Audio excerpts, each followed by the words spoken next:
Person सुश्री निशा अनंत जी। निशा जी, आपका बहुत बहुत स्वागत हमारे स्टूडियोज में। Thank you very much. 21 जून को हम सब विश्व योग दिवस मना रहे हैं। भारत की इस आयोजन में महत्वपूर्ण भूमिका है और जैसा कि हम सब जानते हैं, आयुष मंत्रालय योग से संबंधित सभी गतिविधियों के लिए नोडल मंत्रालय है।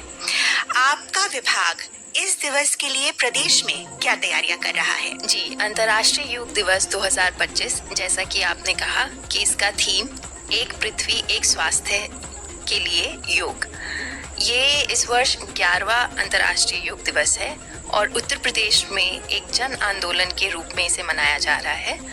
माननीय मुख्यमंत्री जी के मार्गदर्शन में हम यह सुनिश्चित कर रहे हैं कि प्रदेश के कोने कोने तक योग का संदेश पहुंचे। एक पृथ्वी एक स्वास्थ्य का जो थीम है, इसका बहुत डीप मीनिंग है।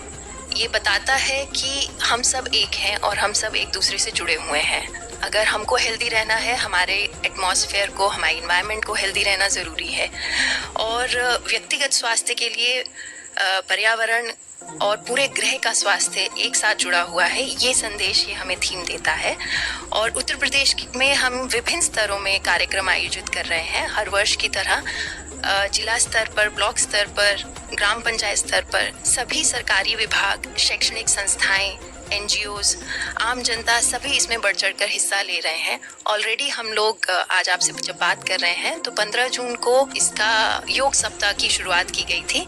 तो ऑलरेडी कई लोग इसमें जुड़ चुके हैं। तो हमारा लक्ष्य ये है कि योग के माध्यम से न केवल स्वयं को हम स्वस्थ रखें बल्कि आसपास की अपनी प्रकृति और पर्यावरण के प्रति भी लोगों को जागरूक कर सकें। जी बिल्कुल, आपने इंटरकनेक्टेडनेस यानी एक दूसरे से जुड़े होने की एक बहुत महत्वपूर्ण बात हमारे श्रोताओं के सामने रखी।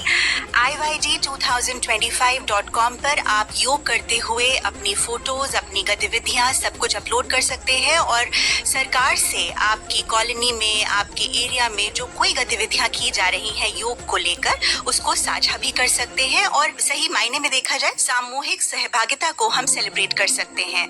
तो ये तो बात हुई कि आप सरकार के साथ अपनी गतिविधियों को किस तरह साझा करेंगे और किस तरह इन चीजों को फैलाएंगे। योग दिवस पर ऐसी बहुत सी प्रतियोगिताएं भी आयोजित की गई आयुष विभाग की ओर से, जिसमें आपने जरूर प्रतिभाग किया होगा और हम आशा करते हैं कि इसमें आप जो बेहतरीन पुरस्कार आपके लिए रखे गए हैं वो भी आपको मिलेंगे और आप न केवल स्वयं योग करेंगे बल्कि आयुष विभाग की ओर से आयोजित किए जा रहे कार्यक्रमों में हिस्सा लेकर बढ़ चढ़कर अपने जो साथी हैं उनको भी प्रोत्साहित करेंगे और समाज को, देश को, प्रकृति को और आगे बढ़ाएंगे। हमारे श्रोताओं को क्या संदेश देना चाहेंगे निशा जी आप? जैसा कि हमारा थीम हमें बताता है और योग उसको अपने जीवन में लाने का एक बहुत सार्थक तरीका है कि हम इंटरकनेक्टेडनेस को कैसे महसूस कर सकते हैं। आज की दौड़ भाग की जिंदगी में लाइफस्टाइल चेंजेस की बहुत ज़्यादा ज़रूरत है, स्ट्रेस मैनेजमेंट की बहुत ज़्यादा ज़रूरत है, good quality sleep end of a right duration उसकी बहुत ज़्यादा ज़रूरत है ताकि माइंड बॉडी खुद हील कर सके। तो योग जो है वो इन सब में हम लोगों की मदद करता है।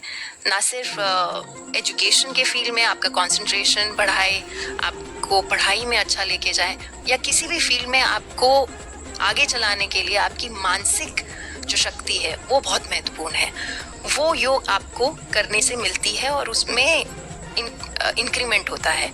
तो योग दिवस पर मेरा सबसे यही अनुरोध है कि जीवन में योग को अपनाएं और इसके आप खुद लाभ देखेंगे तो आप इसे जरूर अपनाएंगे और आगे लेके जाएंगे। आप आकाशवाणी के स्टूडियोज में आज हमारे साथ आई और आपने अंतर्राष्ट्रीय योग दिवस 2025 पर जितने भी हमारे श्रोता हैं, सुनने वाले हैं, उन सबको प्रोत्साहित किया।